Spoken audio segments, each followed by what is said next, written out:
Kumar sir को आमंत्रित किया गया है। सर के बारे में थोड़ा मैं आपको परिचय देता हूँ। सर का जन्म केरल के एर्नाकुलम डिस्ट्रिक्ट में हुआ। सर ने अपना यूजी क्वालिफिकेशन केरला यूनिवर्सिटी से सन 2010 में पूर्ण किया। पीजी सर ने गवर्नमेंट आयुर्वेद कॉलेज त्रिवेंद्रम से सन 2016 में पूर्ण की तथा पीएचडी आईपीजीटी एंड आरए जामनगर से सन 2021 में पूर्ण की है। सर वर्तमान में सीसीआरएस में गुवाहाटी में रिसर्च ऑफिसर के पद पर कार्यरत है। सर ने नेशनल तथा इंटरनेशनल सेमिनार में कई महत्वपूर्ण विषयों पर पार्टिसिपेट किया है तथा कई मेडल भी जीते हैं। सर ने नेशनल एंड इंटरनेशनल जर्नल्स में 12 से अधिक रिसर्च पेपर प्रकाशित किए हैं। अब मैं सर को अंडरस्टैंडिंग पंचकर्मा विषय पर अपने विचार व्यक्त करने के लिए आमंत्रित करता हूँ। सर, इस विषय पर आप हमें ये समझाएंगे कि साइंटिफिक तरीके से हम पंचकर्म को किस प्रकार से समझ सकते हैं। Sir please, welcome sir.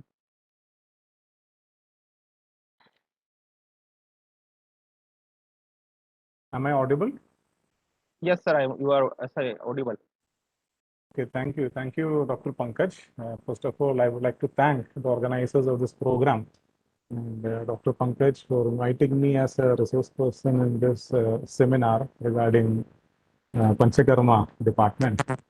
So, my topic regarding the presentation today is understanding Panchakarma. So, मुझे ये बताया गया था कि जो मतलब जो students who are there attending this is for a seminar for the students. So, the students who are attending this seminar, actually their first year, final year classes are about to begin. I think that Panchakarma classes has not yet started completely.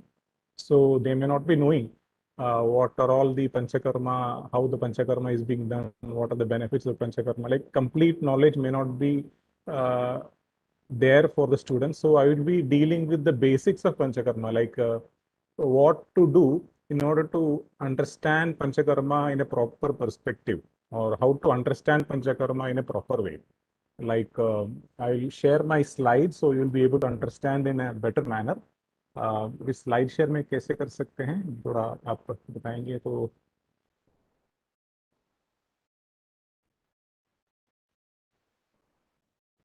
Options हैं sir share? Yeah, hi sir. Hi. You may start. You may open the slide share in your laptop. Okay. And, after that, you go to the share part and select the window like the Chrome or Mozilla, wherever it is, and select that particular web page. Actually, I have downloaded the WebEx software, I think. Yeah, so yeah. I'm doing my presentations through that, I think. So share content, share web browser. What is share web browser, is it? Yeah. Or So share it content? is on your website, right? It's on your SlideShare website. It is actually a software like WebEx software I have downloaded. So No, the SlideShare is on your PPT or something. It's PPT. It's PPT. So just go to the share and share, yes. select. Yeah, and have you opened it in the background? The PPT. Yeah, the PPT is open. PPT Then is select open. the PowerPoint. That's it. Share content option is there. Share web browser is there. Share my meeting window is there. Three options are available. Share content. Share content. Okay, share content. Okay, Microsoft PowerPoint is there. I have. Is it visible? My PowerPoint Absolutely, is visible now? Yes. Yeah. Okay, right. You may start the slideshow, sir. Yes, correct. Yeah, now it is visible. Absolutely, sir. Thank you. Right. Yeah. So understanding Panchakarma. So what is how to understand Panchakarma? That is a fundamental thing which each student must be knowing, right? So many questions will be coming to our mind regarding what is Panchakarma, what happens by doing Panchakarma. Is it detoxification? Is it purification? Is it bio-cleansing?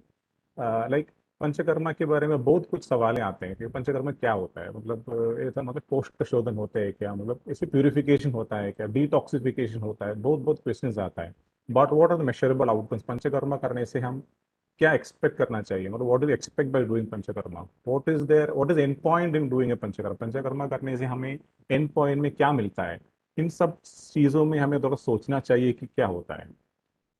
अभी तो हमारा ये तो आप लोग तो देखा ही होगा कि अभी रिसेंटली आया था वो गिलॉय के बारे में एक इश्यू आया था. गिलॉय हेपेटोटॉक्सिक है करके एक न्यूज़ कवरेज आया था. और बाकी डिटॉक्सिफिकेशन करके क्या है, dubious practice, it is something which is dubious, which is not scientific, ऐसे करके भी कोई लोग बोल रहे थे। और ऐसे भी बोल रहे थे कि कॉलोनिक इरिगेशन होता है, मतलब कॉलन हमारे इंटेस्टाइन्स को वॉशिंग करते हैं हम जब बस्ती करने के टाइम पे, इसमें कुछ फायदा ही नहीं है, ऐसे कुछ लोग बोलते हैं। तो इसमें क्या होता है कि मतलब danger, it is dangerous to the human being, it is dangerous to the patient, such opinions are also coming up. So several challenges are coming up regarding Ayurvedic medicines and as well as regarding Panchakarma procedures. So it is necessary to understand Panchakarma in a proper manner, right? So yeah, regarding this liver injury, also regarding this Giloy and all, we know that the people who published this particular news or published this particular article, they have not done proper work regarding this. They have taken some random patients and they have published that when the patients are taking Giloy and they are having this liver injury, but they have not seen into what type of Guduji they have taken. Maybe they have taken Tinospora crispa, which may be hepatotoxic. What happens is that people, what they do is that when people consider Ayurveda in a light way, like people do not consult Ayurveda doctors, they do not take the advice of Ayurveda doctors. I'm speaking about common people. What they do is that they go out into the surroundings, they pick up whatever leaves and plants they feel is medicinal, which is having medicinal property, and they eat it. But they may be perhaps poisonous in nature. So actually, Ayurvedic medicine should always be taken with the consultation or with the advice of a Ayurvedic practitioner only. Okay. So many questions, what to do, what to answer to this people, like what to say to these people regarding, especially the practitioners of alternative medicine or allopathic doctors or even to the common public, when they raise such question like what is Panchakarma? Panchakarma करने से क्या होता है? Panchakarma एक cleansing होता है क्या? So what are the things which we have to say to them, or how do we understand Panchakarma so that we will be able to explain to them what Panchakarma is? Okay.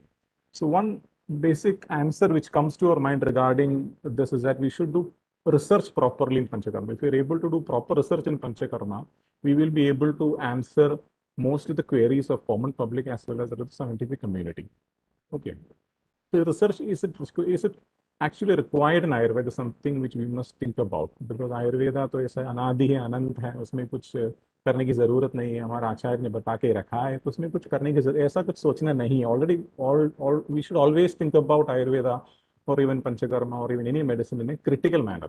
We should see the applicability of a particular procedure or applicability of a particular medicine under current circumstances. Like when we are using a particular Panchakarma procedure during this particular era, is it suitable to this particular set of patients, or is suitable to this particular patients living in a particular area? Such things we must be thinking about very critically. We should not always try to justify Acharya. We should always try to think in a critical manner, so that while we do research, we'll be able to understand, while we think in a critical manner, we'll be able to understand Ayurveda, especially Panchakarma and all, in a very better manner. So coming to the basics, while we come to the basics, we know that Vata, Pitta and Kapha, all these are the fundamentals of Ayurveda. Everything revolves around these three things: Vata, Pitta and Kapha. Okay, so we know that we speak in terms of Vata, Pitta and Kapha, right? So when a patient comes to us, when he says there is pain, we say that there is presence of Vata. When a patient comes and say to us that there is a burning sensation, jal raha hai, so we say that there is presence of Pitta. And when there is a presence of cold sensation and there is swelling, etc., and all, we say there is presence of Kapha and all. So what happens is the general public will be asking you, like, what is Vata, what is Pitta? Can you show me Vata? Can you show me Pitta? Is it possible for you to show that? Then how can you? We will be sometimes perplexed. We will not be able to show what is Vata. We will not be able to show what is Pitta. Some doctors say that Pitta is bile, like Miss Kapha and all. But exactly that is not the way by which we should be understanding Vata, Pitta and Kapha, right? So while we see the human body, we know that there are different functions happening in the body. Like we have the movements of the muscles of the body, movements of joints, movements of the bones, movements of eyelids, even the movement of the blood vessel, blood in the inside the blood vessels, even the transmission of the nervous impulses through the body. All these movements, everything which is responsible for movement, that is the function of Vata. Okay, so we understand the presence of Vata by certain properties and certain functions. Like Vata is Vagadigandhanayoho. There are certain properties and functions which are being ascribed to Vata. So when we see that property and function in a body or in a particular place, we assume the presence of Vata there. Likewise, when we see the body, when we understand the body, we can see that the body has a particular temperature in it. It has a particular metabolism in it. It metabolizes different things. It has heat in it. So this is particular, we can ascribe it to Pitta. It is a broad spectrum. Things comes under it. It is responsible for transformation. Say, if we take, we have steam, we have ice, we have water, three different states of the same matter. But it is all occurring because of the grading of amount of heat present inside a particular substance. Say, if you are applying heat more, it will turn into vapor. If you are reducing the heat, it will become ice. Similarly, heat is something which regulates certain mechanisms in our body. So we can say that the cell metabolism, etc., and all are being the functions of Pitta dosha, or the metabolism, the digestion part, simply speaking, are just the functions of Pitta. And coming to the kapha, we know that all the substances, Shalingani kapha that we know, like something which is responsible for adhering different structures together, something which brings everything together in particular shapes, like cell membrane, cell structures. These are all the functions of kapha. Providing strength to the body, bala, that is also a function of kapha. So while these are some simple explanations regarding Vata, Pitta, and Vata is responsible for all the movements in the body, or everything which moves, everything which like conduction, everything is a function of Vata, and all the transformatory processes because of the heat, that is a function of Pitta, and everything which is responsible for the stability, for the cohesion or strength, that is the responsibility of Kapha, or that is the function of Kapha. That is what we understand while we speak about Vata, Pitta, and Kapha. So everything we understand in Ayurveda is because of properties and functions, right? So if you are going to ask a physicist, that have you seen a subatomic particle? Have you seen a proton? Have you seen a neutron? Like we study in our classes in school, we study that there is presence of electrons, there is presence of protons, there are presence of atoms and all. So have you seen an atom? Have you seen a proton, or have you seen a neutron? Nobody has seen a proton or a neutron or anything like that. But we assume the presence of protons, electrons, and neutrons by certain properties and functions, right? Certain properties are there and certain functions are there for a particular entity. So we assume that such entity is present in particular substance or a particular place. Similarly, Ayurveda understands human body in a particular way. Ayurveda understands the presence of Vata by its properties and its functions. Okay, so it is a more physiological understanding of the human body. Like I would say that in modern medicine, they have an anatomical understanding of the human body, but in Ayurveda, it is more functional. We go for the functional aspects of human body. Like what are the different functional aspects of different, we categorize the functional aspects of the human body and we understand it in terms of Vata, Pitta, and Kapha. That is how we should understand what is Vata, what is Pitta, and what is Kapha. So we cannot show to them what is Vata. We cannot take and show this is Pitta, this Kapha, and all. Like some people say bile is Pitta. That is a particular that is a particular form of Pitta. That is not exactly Pitta. Or phlegm, kapha, like the phlegm which comes out. Some people say it is kapha. It is not exactly kapha. It is just a form of kapha. It is just maybe kapha has 10 or 15 functions, and one of the functions is the phlegm which comes out. Okay, right. So that is a problem when we understand, when we try to convert or when you try to translate the Sanskrit terminologies or Sanskrit terms into English. Certain limitations are there in English language. So how to understand a phenomenon, like in our body, so many things are happening. In Ayurveda, so many things are being explained in a different manner. Say, like we know that this particular sloka is being mentioned in Charagopaskara and Charakam Sutram. It is being said that we understand the formation of fire by the combination of the Matya, Manthaga, and the Manthana. Like we have the churner. Churner is a person who, like when we, in olden times, what they do is that they churn a particular material and rub against the particular material, and they produced fire flames and they produce a fire. That was what they do in olden times. So the person who does the churning, that is Manthaka, Okay, and the rod which is being used, that is manthana. And what is being the procedure, the fire which is produced by the thing is called, by the union of churned full matya. So, like, we should understand the thing which I would like to say is here is that we must try to categorize a particular procedure into different steps. Then we will be able to understand a whole picture. That is what I am trying to say by this particular thing. Like we have studied about different things regarding. Just a minute. So we have tried to meeting and so we have tried to explain in Ayurveda different things regarding the yatra yatra vahini, yatra yatra tumu tatra tatra vahini that we have learned in the first year. Like wherever there is smoke, there is fire. What is new in this? Like jahan jahan smoke hota hai, udhar fire hota hai. What is new in that? This is a principle of cause and effect. Like if you can find the presence of pain in a particular part of body, there is presence of vata.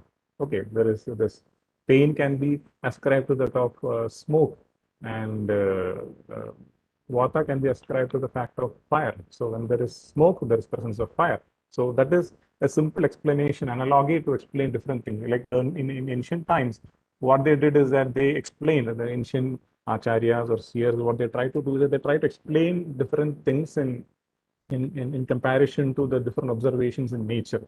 Like we have the different theorems in Ayurveda, Kshiradadi Nyaya, Kedarakuli Nyaya, Kaleka Bodha Nyaya, different Nyayas, which I think you must have learned in first year, second year, and all. So, like, I'm just doing a revision of all those things so that we will be having a better understanding about it, right? So, like, say, for example, Kshiradadi Nyaya, like the transformation of different particular substance completely transformed into a different substance.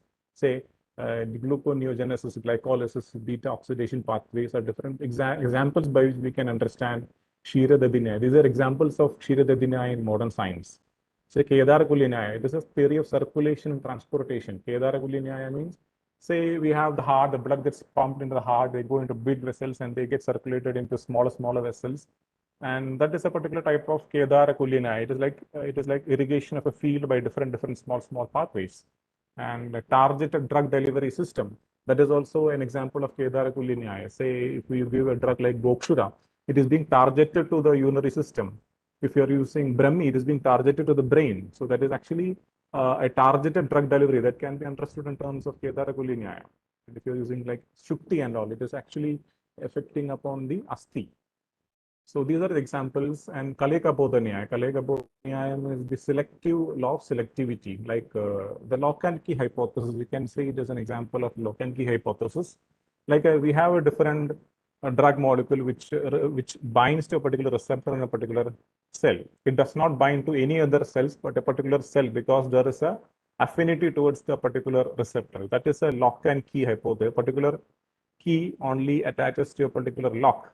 So that is the law of selectivity. The receptor mechanisms, active mode of transportation, auto-regulation, etc. can be said as examples of Kaleka Bodha Nyaya.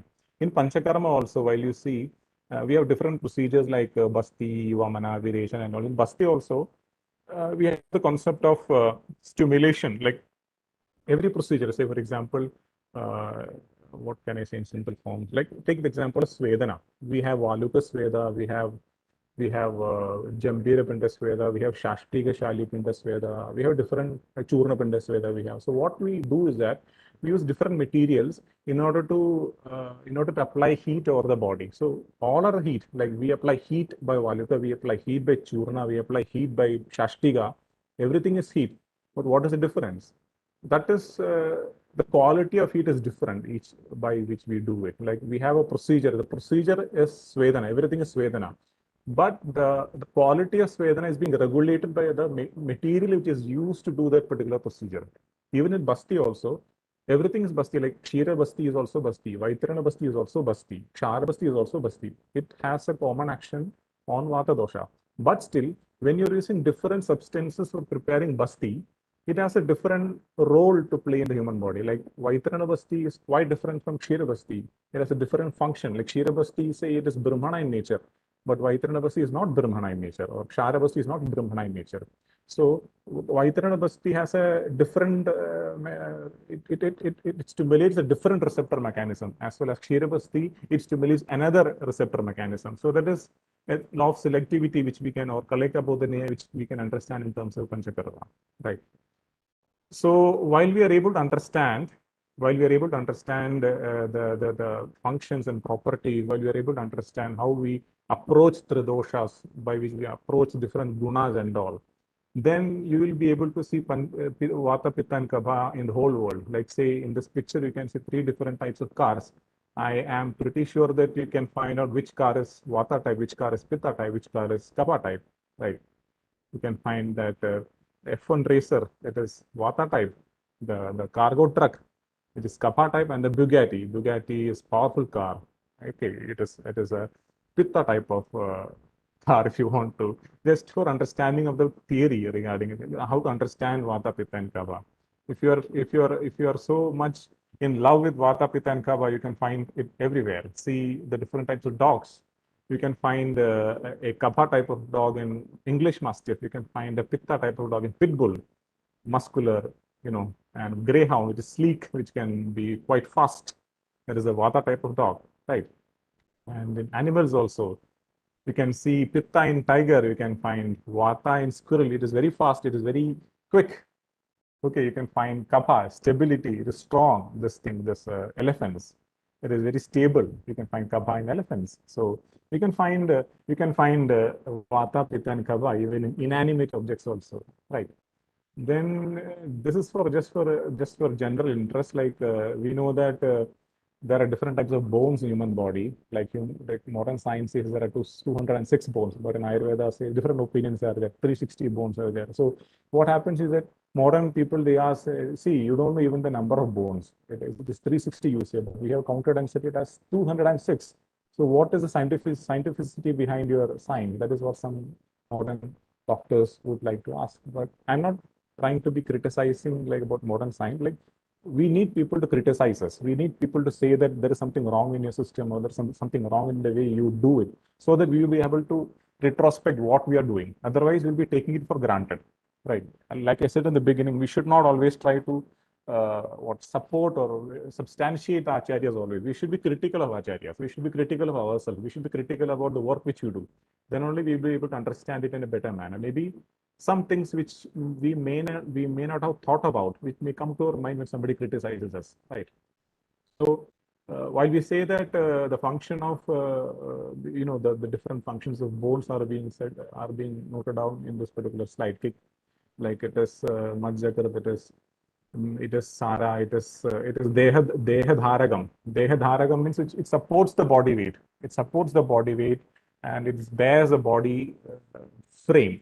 So maybe the different ligaments may also be counted by the acharyas, not only the bones. Like ligaments also helps in supporting the body frame. Ligaments also supporting bearing the body weight. So acharyas may have counted the different ligaments also along with the bones. So there may be a chance that extra counting may have come about it. So that was, we should be proud regarding what acharyas actually did, because they were very scientific in the way they were describing about different things, right? So what is the secret to a healthy life? Like these are the fundamentals which I was speaking about, the different fundamentals regarding Ayurveda, the different fundamentals regarding the methods by which we should be approaching the tridoshas and all. So what is the secret to a healthy life? How do we say somebody asked you, what is the secret to healthy life? What it is? It is all about balance. It is all about balance means in Ayurveda it is being said Sarva Dharmeshu Madhyama, right? Sarva Dharmeshu Madhyama means you should not do too much of anything or too less of anything. You should be keeping everything in balance. That is what we should always be trying to do, right? And balance of doshas, balance of dhatus, everything should be in balance. We eat the food should be metabolized, it should be converted into dhatus, and the waste product should be expelled out through the malas. So different things which is happening in our body, it should be balanced. Nothing too much, nothing too less. Exact. That is a perfect way to be happy or to be healthy. And again, life is a flow. Everything in our life, it is a flow in our life. Like the life from the birth to the death, it is a flow. the mechanism of we take the food, it get digested, it gets metabolized, the nutrients are absorbed, the waste products are expelled out. It is a particular flow which is happening. What happens when there is any stagnation? What happens if there is a block? There is a formation of block. Then what happens is that there is formation of disease, right? If there is a block to the normal functioning of vata, there is a block to the normal functioning of pitta or kapha, there is formation of various diseases. So what we are intending to do by the different procedures like Panchakarma or even the different medicines is that we are trying to produce a flow in our body. We are trying to produce a flow in our body. We are trying to remove the blocks and produce a flow in our body, right? Even the different cellular metabolisms, different pathways, different cellular pathways, everything is a flow. If there is any block, there is a disease. That the modern people can also correlate. So how can we attain the balance? Another question which may come to our mind. How can we attain the balance?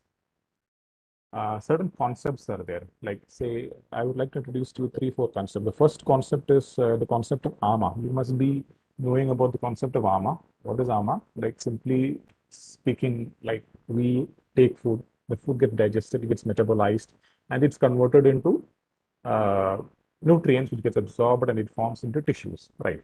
And some other metabolites which are not of use to the body is being changed into waste products, and this waste products are being expelled out of the body through the malas, right? Then something is there which is not converted into nutrients, which is not converted into waste product, but it stays in between. That is what we can call as Ama. This is a simplified explanation of what is Ama. And this is a peculiarity of Ayurveda. Only Ayurveda recognizes what is Ama. Modern science or any other science cannot recognize this concept. So regarding Panchakarma, Ama is a very crucial aspect because often what happens is that Panchakarma treatment, often people say that अरे Panchakarma तो बहुत expensive होता है, ठीक है? मतलब only people who are rich can do that. Only people who go to say spas or the resort, like we have different resorts in different places, you may be knowing about it. Such people can only able to afford it. Because when they come to a Panchakarma setup, they always put you for different oil massages, they do pirichil, they do Shirodhara and all, which is actually very costly procedures. So that is one thing which people always say to us. But it is not the actual reason, it is not the actual way by which we should be approaching Panchakarma. We should always have this concept number one, Ama in our mind, right? If we are able to manage Ama in the first hand, then we may not be required to go to the Panchakarma procedures, right? When do we do Panchakarma procedures? Panchakarma procedure is done when the dosha, utklesh or dosha is being vitiated in a very high manner. In less amount of dosha vitiation, even by Shamana, everything can get subsided on its own, right? So if there is Ama, if we are able to digest the Ama, or if we are able to metabolize the Ama, then we can do that by simple and cost-effective methods. Then it is not required to go to very costly Panchakarma procedures and all. I'm not saying the Panchakarma procedures are costly, but it is not required to go to certain procedures like Pirichil and all, which is actually costly in nature. But another thing which I would like to say on this context is that some people, what they do is that they prescribe Shabdaranam, they prepare Agnitundi, Chitragadi, in all Ama cases. Like these are not universal Ama medicines. Shabdaranam is not a universal Ama medicine. Agnitundi or Chitragadi is not a universal Ama medicine, right? In Paitika conditions, you cannot prescribe this particular medicine. You must go for other options like Guluchati or Guduchi or Shadangam even you can prescribe. So it was interesting to note that in certain conditions of Paitiga Jura or maybe I think Paitiga Desara, Nishundi Shadangam, like Shadangam devoid of Shundi, like we know Shadangam consists of Mustapar, Padagamushiris, and then Udichan Nagaram. So in certain conditions where Pitta is more, people say that you can remove the Nagar and then you can use it. So you must be able to engineer the constituents of a particular combination according to the requirement of a patient or according to the requirement of a disease. Like Bhaganta Nagarjuna in Rasavaisheshika says that Yoganam Avasthanam Idam Pradhanam. Like the avastha of a particular disease is important rather than the disease itself. if you're able to identify the avastha or the avastha of a particular disease, the status of a particular disease in a particular patient, then we may be able to introduce a particular medicine, or we may be able to modify a medicine, and then we'll be able to produce a result, right? Say I was able to see like certain old Vaidyas, what they do is that, say, for example, I'm saying in Kerala, what we have is this Nayopayam Kashayam. Nayopayam Kashayam has Bara, Nagara, and Jiraka, only 3 constituents, which is being used for Shwasa, right?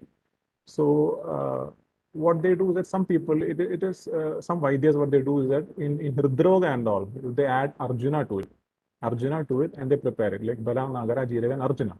And they prepare and give to the patients in certain cases of Hridroga.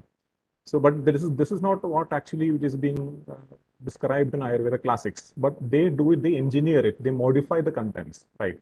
In certain ways, what they do is they say to reduce a particular content. If the Pitta is more, they say to reduce the Nagara in it. If the Pitta is less, they say to increase the Nagara, depending upon the presence of the strength of other doshas like Kapha and also. We should not shy away from modifying a particular combination if we are able to understand the avastha of a particular disease, right? So Arma is another concept which we should understand that it may be present in any patient. In 90% of the patients, Arma will be present. And even if the appetite is good, even if the patient says that Dr. Saab, मुझे तो मतलब appetite अच्छा है, खाना पीने के लिए कोई दिक्कत नहीं रहता है, फिर भी there may be presence of Ama, localized Ama may be present in say for a case of Sandigadavada, there may be presence of Ama in the patient. And you shouldn't prescribe oil for such patients. Some patients, even in government studies, what we have seen is that patients come to us and they say that Dr. Saab, मुझे तेल दे दीजिए, वो लगाने के time पे अच्छा लगेगा.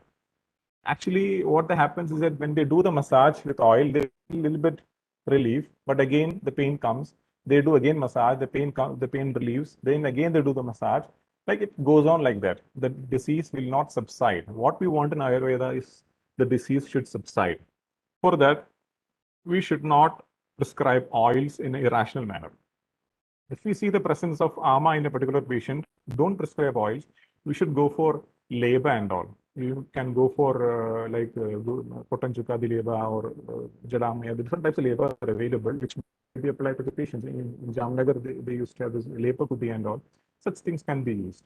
So in case of pain, it is not exclusive to Vada. When a patient comes to us and says that there is great pain for the in a particular part, it is not exclusive to Vada. You must also exclude the presence of Ama in the patient. So we will be able to cut the cost and time in treatment, because what happens is that when you go for oils and all, the oils, they may feel a counter irritant while you are doing a massage and all. The patient will be having a counter irritation, like the pain is being having a counter irritation by the oils and by the massage and all. So the pain will be subsiding for a particular time. Again, the pain comes back. It goes on like that. The cost of the patient increases, the time of the patient increases. That shouldn't be there.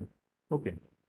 Then one oil which can be used in the Ama condition is Eranda Tailam for internal intake, not for external application. For internal intake, one oil which can be used is Eranda Tailam. And the one important thing which is very, very important regarding Panchakarma is Patya. Like always, you should go for Deepana Pajana before doing any Panchakarma procedure to remove any presence of Ama, so that the medicine acts properly. And then, so the Agni is there, and the medicine which we give for Panchakarma procedures it gets action properly. And then the Patya. Patya is very much important as much as medicine is. Like it is being said that Patyam Pado Anavedam. Like if you are giving medicines and if the patient is not following Patya, then there is no effect. Then there is no effect with the medicines. We should always advise a patient medicine plus Patya. See, the Patya is, some people come and ask us, doctor साहब ये मतलब ये medicine के लिए पत्ते क्या रहता है, ये मतलब ये टैबलेट के लिए पत्ते क्या रहता है, मतलब क्या डूज एंड डोंट्स क्या रहता है. Actually, this patte is not for the medicine. Patte is always for the disease. You must always prescribe patya according to the disease, right? Then the key concept, another one is unctuousness and non-unctuousness. Unctuousness is sneha and non-unctuousness is rukshada. See, two different concepts. And we have different methods of application of unctuousness or sneha to the body. Like we do the internal snehana by ghee and oils and all. We do the external snehana by abhyanga and all. So we have different methods of providing unctuousness to the body or sneha to the body. It is being said that sneha sara vayam purusha, sneha or snigdhada is responsible for maintenance of life in a human body. If there is no snigdhada, then there is death of the patient or the person, not the patient of the person. So snigdhata is something which is responsible for maintenance of the normal structures of the body, right? It maintains the normal structure of the body, it maintains the normal structure of the cells of the body. So if there is any happening, to the body which reduces the, say for example, sandhigata vada, if there is the snigdhata of the joint get reduced, then there is degeneration. If there is degeneration, there is formation of disease. In neurodegenerative diseases also, the snigdhata is responsible for maintenance of the brain tissues. If the snigdhata is lost, then it becomes a problem. So that is why in neurodegenerative diseases, once you can remove the Arma or the initial Arma phase, and then you can introduce Grita. Grita is something which is very beneficial to the nerves, and it is Snigdha actually. So Snigdhata should be adopted and applied to the patient in a judicial manner. Like I said earlier, you should always look for Arma first. If the initial phases of Arma is being managed well, then you can go for Snigdhata. Snigdhata is always better for patients, for nourishment and also for managing Vata dosha. Like we know that Pittam Pangu, Kapam Pangu, Pangu, Maladada, Vayana, Tatra Gachanti Meghavat. Like Kapam and Pitta are both handicapped. They cannot move on their own. Only Vata is powerful. They take Vata, Kappa and Pitta everywhere. So once you're able to control Vata, once you're able to control the king, then the other Kappa and Pitta will be able to, they will be subjugated. Right. Then key concept 3, hot and cold, Ushna and Shida, right? This is a basis of human. Like I said, heat is something which maintains a particular, what you call it, maintain integrity of the body. Like Snigdhara is something which is responsible for the strength, it is Kapha, as I said, and Pitta is responsible for transformation. It maintains a particular body structure. Just a minute, please. Lecture हो रहा है. Lecture हो रहा है अभी आएंगे. हाँ. So Agni is responsible for transformation. Agni is responsible for keeping a particular substance in a particular consistency. Say if the Agni gets increased, then the normal structure gets destroyed. If the Agni is less, then also the normal structure is destroyed. For maintenance of a particular structure in a particular consistency, there should be apt amount of Agni in that particular structure or on a particular body. So this hot and cold, how do we apply heat to the body? There are different mechanisms by which we apply heat to the body. Like Nadi Sweda is there, Bashpa Sweda is there. There is Pinda Sweda is there. Pinda Sweda, you can see the picture over here. We use different churnas, we use different leaf to prepare a particular pinda, and then we apply heat over the body. Different methods by which we can apply heat to the body is there. Right. So how do we understand this heat? Like the Svedas. Svedas, I think you must have learned in Charaka Samhita Siddhisthana, Siddhi or Sutra, you must have learned that we can apply heat by different methods. In Svedadhyaya, you must have learned Charaka Samhita. The different methods by which you can apply heat. Like we have Pinda Sveda in the form of simple Valuga Sveda. Valuga is sand. Then you can have Churna Pinda Sveda. There is Jambira Pinda Sveda. There is this thing called as Shashtika Chali Pinda Sveda. Different methods by which you can apply heat to the body. So why so many materials are being prescribed for application of heat? You must understand it on a spectrum. Spectrum is from non-unctuousness to unctuousness.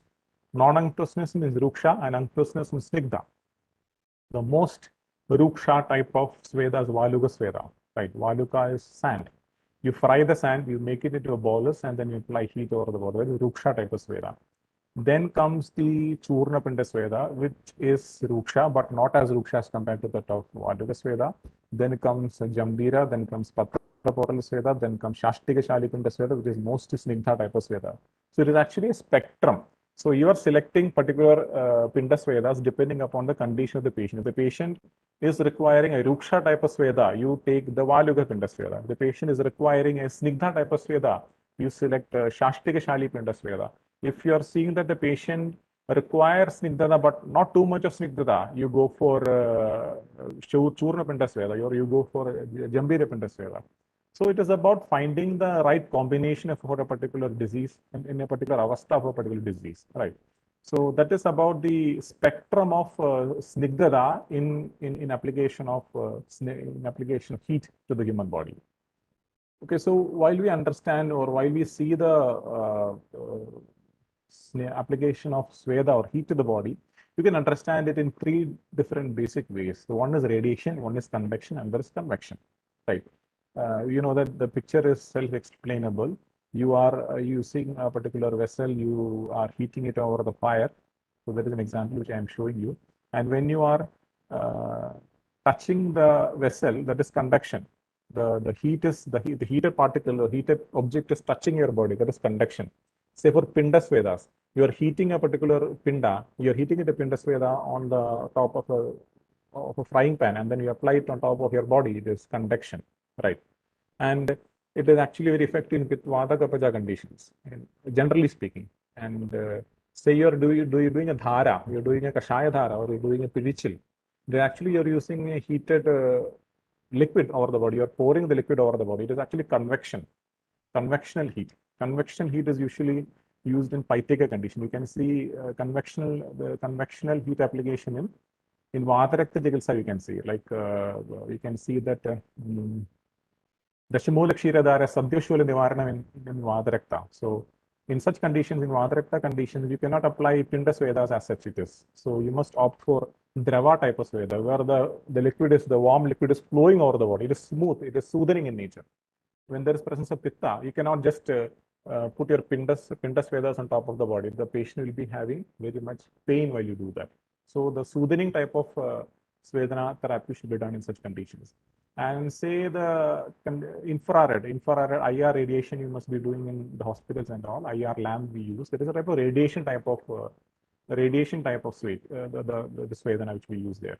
And also in case of Jayantaka Sweda, where you live inside a hut which is being very hot, you live inside a hut. Jayantaka Sweda, you must have learned Sweda Dhyaya. That is a type of radiation type of heat. So different methods by which we apply heat over the body, and depending upon the condition which it is required, we select the appropriate type of Svedana procedure, right? And this is a diagram which explains what happens when we do Svedana. This was a study which was done. Okay, this was a study which was done for understanding what happens when you do Sarvanga Svedana. So you can see that while we do the Svedana procedure, what happens in the normal circumstance, what happens is that you can see the downside, the lower part of the picture, you can see that in the skin, 4 to 5% of blood is reaching, while in the normal state of the body. And the 20 to 25% of the blood is reaching to the intestines and digestive system. 20% is the kidneys, and 15% is the brain. You can see that in the lower part of the picture, you can see how much percentage of blood is reaching to the human body in normal state. But when you apply heat in the form of Sarvanga Svedana or in any other different types of Svedana procedures, what happens is that there is a change in this particular frequency of blood distribution. Most of the blood, 56 to 64% of the blood is being reaching the peripheral, the skin and the peripheral regions of the body while you do the Svedana procedures, right? So you can understand that by the Svedana procedure, blood is being gushing to the extremities, to the skin and all. So the circulation to extremities is increased, and there is, you know, the waste materials, or there is proper washout of the materials from the extremities, and then it is brought back to the intestinal system. When the body becomes normal, you can see the 20 to 25% of the blood is reaching the intestinal system, right? You must have learned that while we do Snehana and Svedana, what happens? The doshas or toxins, whatever it is, it comes from the periphery to the koshka. This you can literally see in this study. You see that while you do the Svedana, Sneha and Svedana procedures, the blood reaches the periphery 56 to 64%. And when the body becomes normal, the blood becomes pulled into the circulated into the digestive system. And once it reaches the digestive system, it can be easily expelled out. The doshas can be expelled out. This is what we understand while we do the different procedures of Svedana, right? And you must have learned, I don't know whether you have learned that in Vadavyadi Chikitsa it is being said that Shushkanyapi Kashtani Sneha Svedo Vadanai Shakyam Karmanidanitam Kimugatrani Jividam. Like that is Ashtanga Raya sloga. This is a Charaka Samhita sloga which I quoted. The meaning is the same. Like if you're taking a dry stick, you're applying oil over it and then you're heating it, it becomes flexible. So it is similar to that in the human body. You can make the body flexible by Snehana and Svedana. That is what is being said in Vadavyadi Chikitsa in Ashtanga Hridaya and Charaka Samhita also. So as I showed you the study in which the heat was applied over the human body and the different changes in the body was being observed. So what was also observed while we apply Sneha and Svedana was that there was sustainable decrease in peripheral resistance of the blood vessels. The peripheral resistance of the blood vessels decreased and there was increased vascular flexibility, right? Increased vascular flexibility. Shushkanyabhikashtani sneha right? So what happens is that when you do the Snehana and Svedana, the peripheral resistance is decreasing, there is vascular flexibility, like the dry stick which is becoming flexible. Acharya, what they said is that a similar comparison with the nature, what he said. But we must, when we do the modern research, we are able to understand it in modern way, right? We are able to understand it in modern way. Like while we do the Snehana and Svedana, there is decrease of peripheral resistance, there is increase of vascular flexibility, there is better flow of blood into the vascular system, there is no blockage, etc. and all, right? So the simple way by which we can understand what happens while we do Snehana and Svedana, right? Okay. And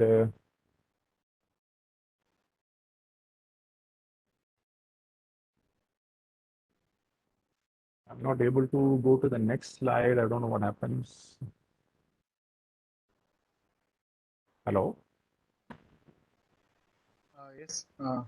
Jesus. I'm not able, I think some annotation has came. I'm not able to move to You reject the annotations. How can I do that?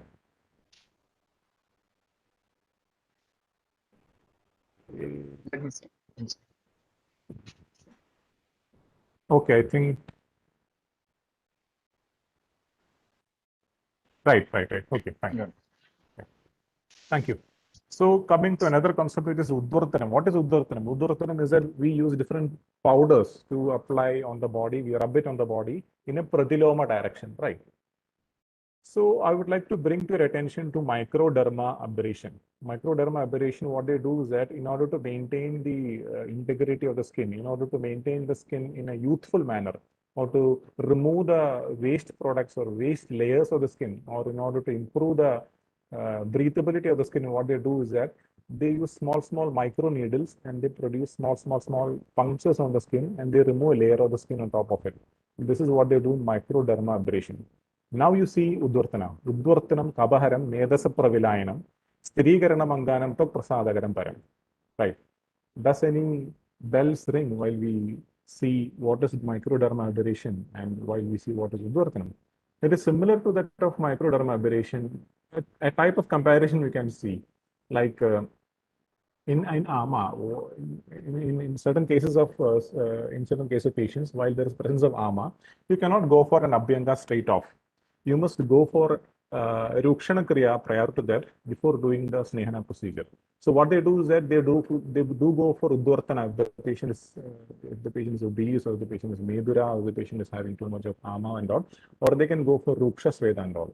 So there may be a type of microderma aberration which may be occurring to the human skin.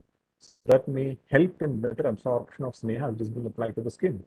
So that improves the breathability of the skin, that improves the functionality of the skin, that improves the circulation of blood to the skin, right?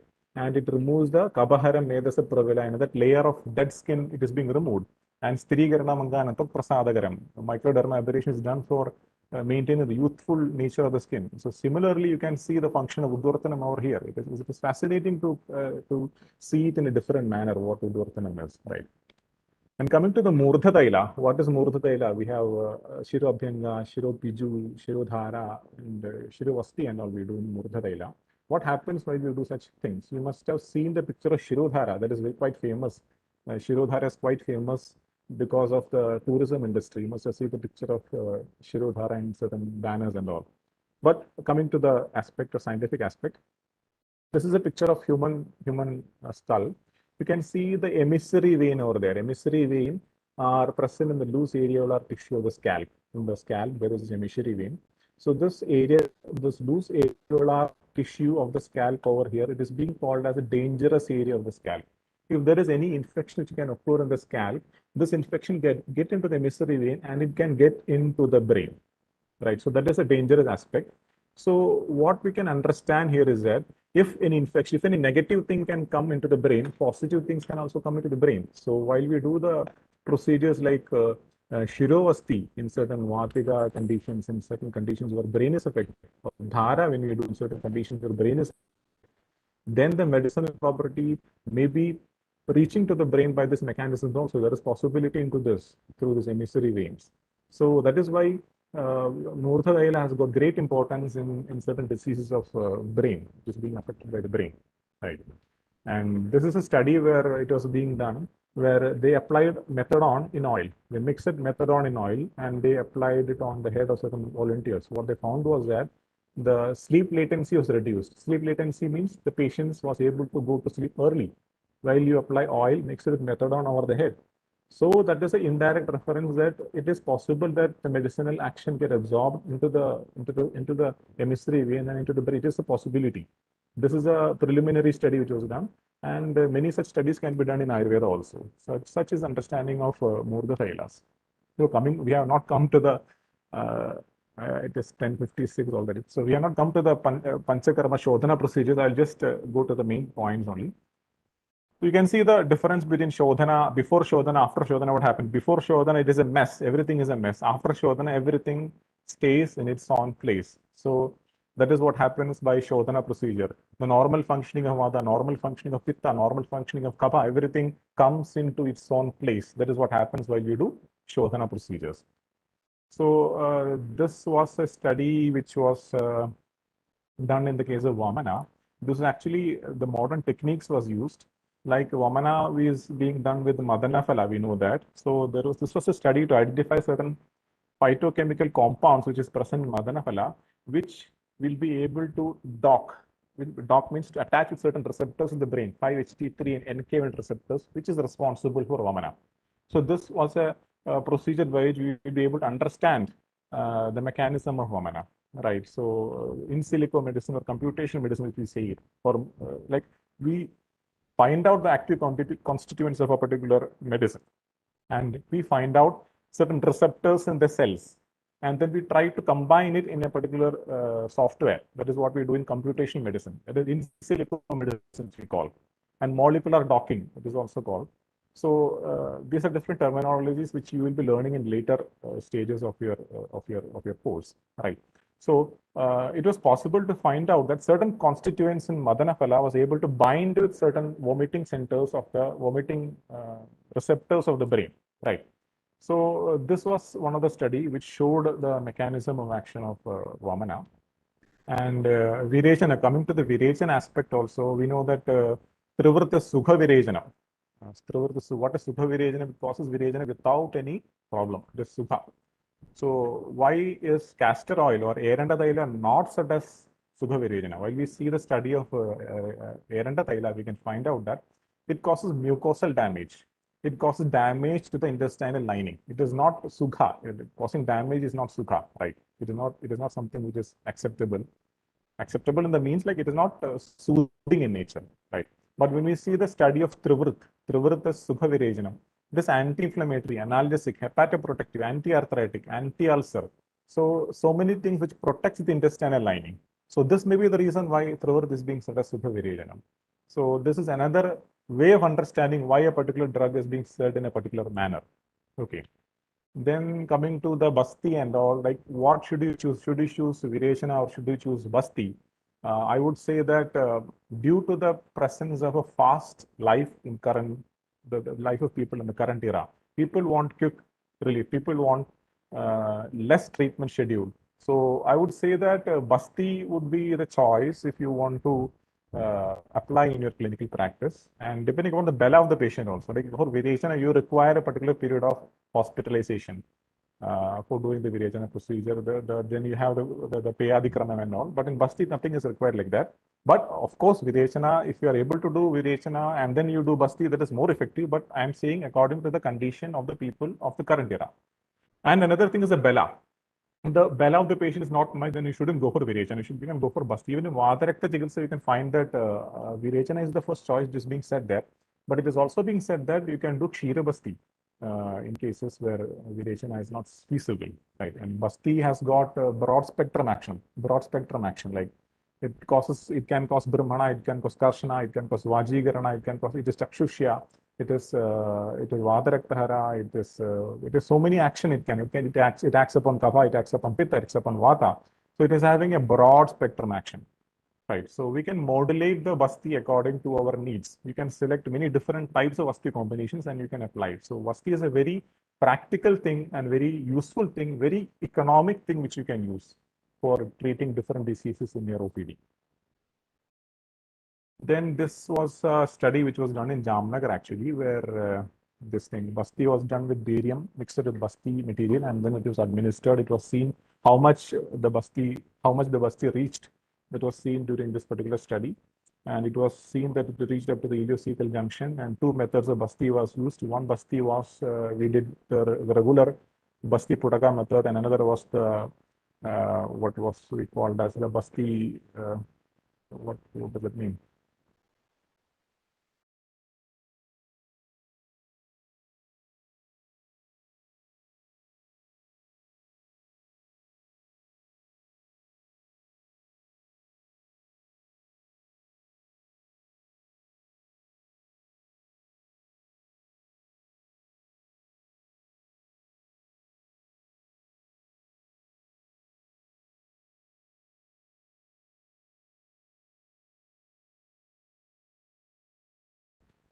Then this was also a study which was done in Jamnagar, where a genome-wide association study was done in stroke patients. Like we know the certain genes are responsible for causing a particular disease.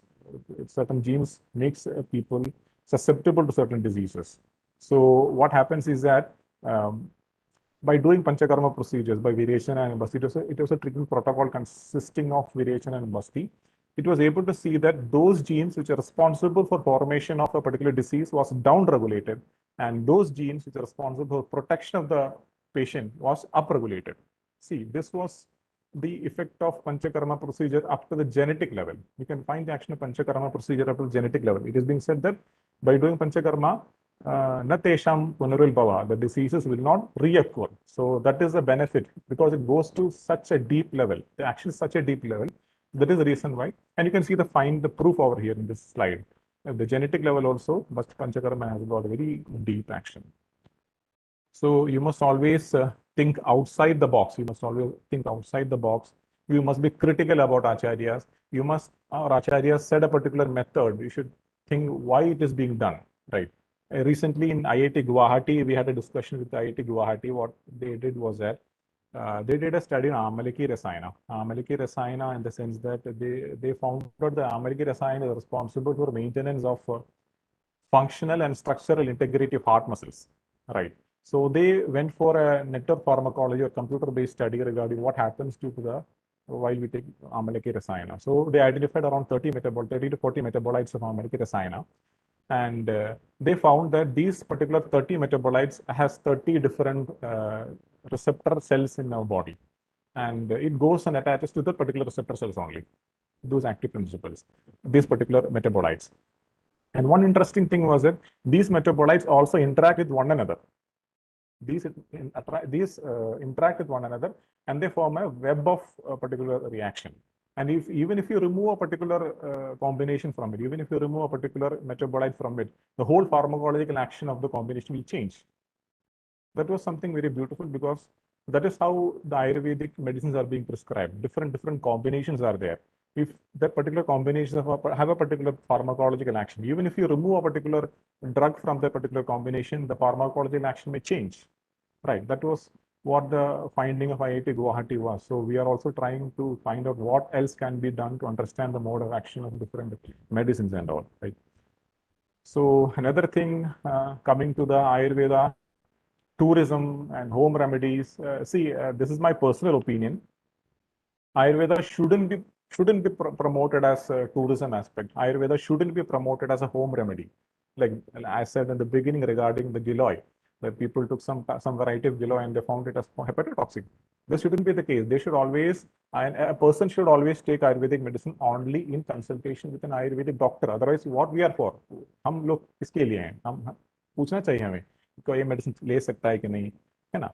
So even there are no, it is not like that Ayurveda medicine does not have any side effect. It is not like that. Ayurveda medicine may have side effect if it is taken for a long time. If the wrong medicine is taken by the wrong person, then they may produce that produces a problem to the patient. So if somebody says to you that Ayurveda, it is age-old medicine, it has no side effect, it is in use in centuries, you must say that it is not like that. Ayurveda will have side effect if it is not taken in consultation with an Ayurvedic physician. You must take charge. You are the proponent of Ayurveda. You shouldn't allow Ayurveda to be in the common hands. It shouldn't be a cosmetic industry. It shouldn't be in tourism industry. It is a scientific method of treatment, right? It should be a scientific method of treatment, and it always should be like that. You shouldn't be disheartened by different accusations against Ayurveda. It is not like that because they don't know what it is. We should be able to explain it to them that it is because of such and such a way, such a thing is occurring in the human body. So you should always vouch for Ayurveda. Ayurveda shouldn't be allowed to bow down to such people, right? So Ayurveda, my personal opinion is this: it shouldn't be promoted as a tourism thing, and it shouldn't be promoted as a home remedy. Home remedy is something different. Tribal medicine is different. Ayurveda is scientific. It has a particular philosophy. It has a particular thought process. We should go through that. Then only we will be able to understand what it is. And then only we will be able to treat with it accordingly. Right. And I would like to thank each and every one of you for listening to me patiently. I hope that you were able to understand some points which I tried to say to you, and you were able to imbibe some message which I was trying to convey to you, and hope that you all will be torch bearers of Ayurveda in the future. I would like to thank each and every one of you, the principal of the college, the organizers of the program, Dr. Pankaj, everybody I would like to thank for giving me such an opportunity. Thank you so much.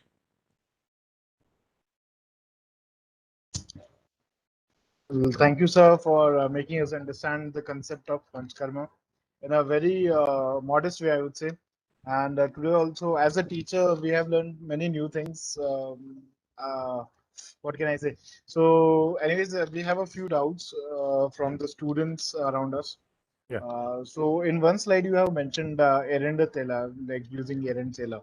Yeah. So, the doubt is how can Erend Tela reduce Arma, as Arma is considered as Kapha dosha? Ayurveda Taila has the property. Ayurveda Taila has a property in which it can be given in conditions where there is Ama. Say for instance, when you see the Amavada Chikitsa, you can find that Ayurveda Taila is being advised to give in such conditions. So Ayurveda Taila has got a property that is a peculiarity of Ayurveda. Like certain things are exclusions. That is what I would like to say. Certain things are exclusions where you can use, and it will be effective in that particular condition. You cannot use ghee in such condition because ghee has a different property, and Erenda Taila has got this particular property. So that is how we must understand it. The next doubt is how can we assess the Ama and Nirama condition before Panchakarma? Ama and Nirama condition, like we have in textbooks, it is being said in detail regarding how to understand the Ama condition of a particular disease, how to understand the Ama condition of a particular Nirama Avastha, how we can understand what is Ama Avastha of Vata, what is Ama Avastha of Pitta, what is Ama Avastha of Kapha. I do not want to go into the detail of that because of the time constraints. So it is a very simple procedure. Once you are able to understand what are the, it is very explicitly given in the textbooks. You can read that, you can literally find Amavastha in the patient. We can find a simple explanation is that, what can I say? Say for a patient is coming to you, with the knee pain, knee joint pain.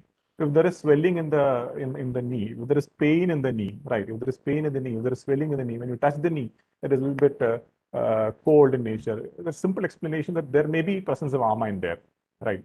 So that is a simple explanation where you should not go for oils there. When you go for oils, the Ama getting pretty, you should go for something which is Deepana Padana. You should go for something which is, you can go for Nagaradi Leba, you can go for like certain things which you can go for in such instances.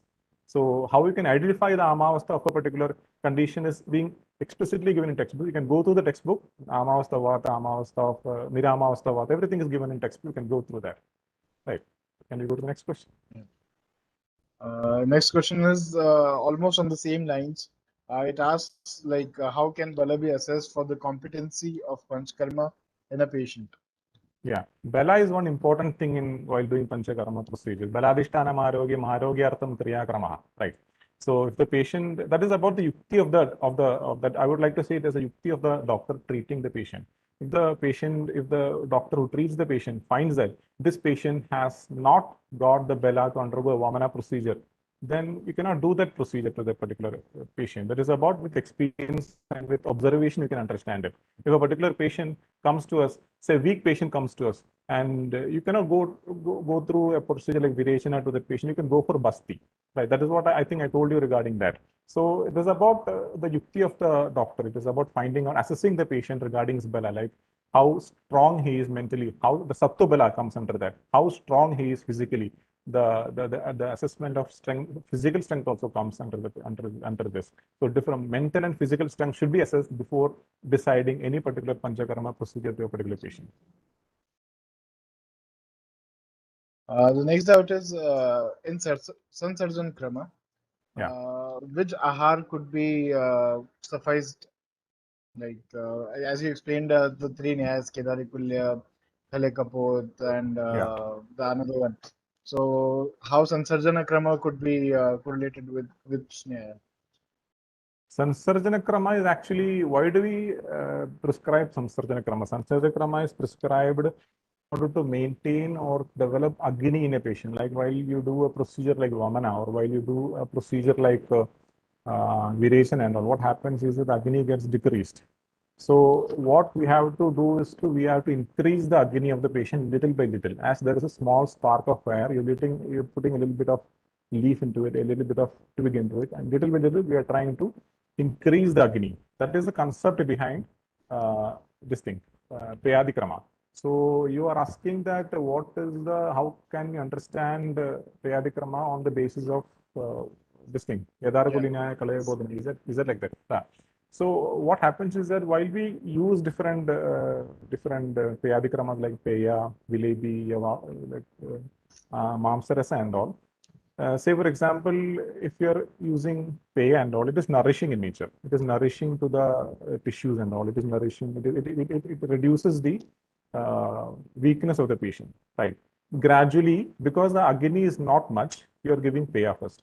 And when the Agni increases, you go for the next level, like the carbohydrates is being introduced first. And then you later introduce proteins, like in the form of Mamsaras and all. So it is actually a particular Kedarakuli Nyaya where we can apply that. Like carbohydrates pathway is being utilized first, and then utilize a protein pathway secondly, and then you combine protein and carbohydrates. So it is in a step-by-step manner. We try to nourish different pathways.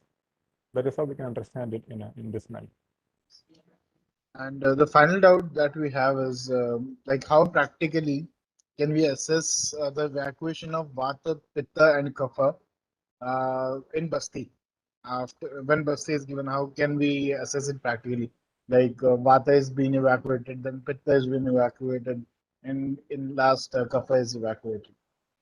Yeah, this is an interesting question. How can you understand I think it is a Samvik Lakshana of Basti that I must understand it like that. So, actually, when we see the combination of Basti, it is being said that almost 1,200 ml of Basti Dravya can be used. See, so it is not practical to give 1,200 ml of Basti Dravya in a single patient. It is a huge amount of material. So what we must understand is that it can be given in a divided manner, once, twice, and thrice in the same patient in a single sitting. If the patient is having enough Bala, we can do a Dviputaka Basti. Dviputaka Basti with one Putaka Basti is being done, and second set of Basti can be done till you attain particular Samvik Lakshana. Samvik Lakshana is in the form of, you can find frothy discharge in the excreta of the patient. That is what we can practically find the Samvik Lakshana of Basti, right? The Vata is being excreted, Pitta is being excreted. Like the Samvik Lakshana is being compared to that of Virechana. Virechana Samvik Lakshana is being compared to that of Basti. So the frothy or Spadigabam is being understood as in the sense of the formation of frothy or mucus discharge is being formed in the excretion of the patient. that we can understand that there is mucus secretion is coming out. Now you shouldn't do basti again. Now if you do the basti again, the intestinal lining will get damaged. Right. That is same as in the case of viration also. When the kaphantam virajanam, when the kapham comes out, the mucus comes out, then you should not give medicine again. You shouldn't go for Vegas again. The Vega should be stopped if the Vega is coming in, because the mucus is coming out. Next, what comes is that the layer get damaged, blood will coming out. Blood will be coming out. So that will become a vyapat, right? So that is what practically what I have seen is that you can find that spatikabham or frothy discharge in the patients in the excreta of the patients. Okay, so like related to this, so first I think we have to tell the patient, like you have to observe your obviously fecal material, and you have Yeah. to tell us each time when you defecate what Yeah. is the consistency or like that. Yeah, exactly. So Exactly. do You we must ask do the this patient. And practically, sir? Like yeah, because do we do this practically? yeah, It's of my course, doubt. we do that. Yeah. We do that practically. We Okay. ask the So we patient. teach our You patients. shouldn't be ashamed to ask the patient what is Yeah. coming out. So like practically, sir, like if like we have 10 patients undergoing are there in our IPD, and 10 patients are undergoing basti. So how practical do we think, like after every week, like it happens in 5 minutes every time. So after every week to take the record of those That patients. depends upon how you manage the patients. How much facility you are. If you're going to admit 10 patients, or if you're going to do basti to 10 patients, then you must be having facility to manage 10 patients, right? Okay. You should be able to provide care. That is what, if you're an NABH hospital, you should be able to provide care of patients to all patients. That is what we should be like. We should be able to provide care to all the 10 patients. You should be able to, your eyes and ears should reach all the 10 patients. Or you should keep somebody who can give you news regarding that. You can keep your subordinates, you can keep your somebody can keep over there. You can keep a table, you can tell the patient to write down what it is, you can visit the patient and see what is written down. So that is actually necessary to observe. Observation of the patient is very necessary. Daily you should go and see the patient. Even if you are doing certain procedures, you must see the patient, what is happening to the patient while you do Abhyanga each day, first day, second day, third day. You can literally see the changes in the patient. Yes, yes. Yeah, thank you, sir, for clearing our doubts. And I'll request Dr. Pankaj to kindly deliver the vote of thanks.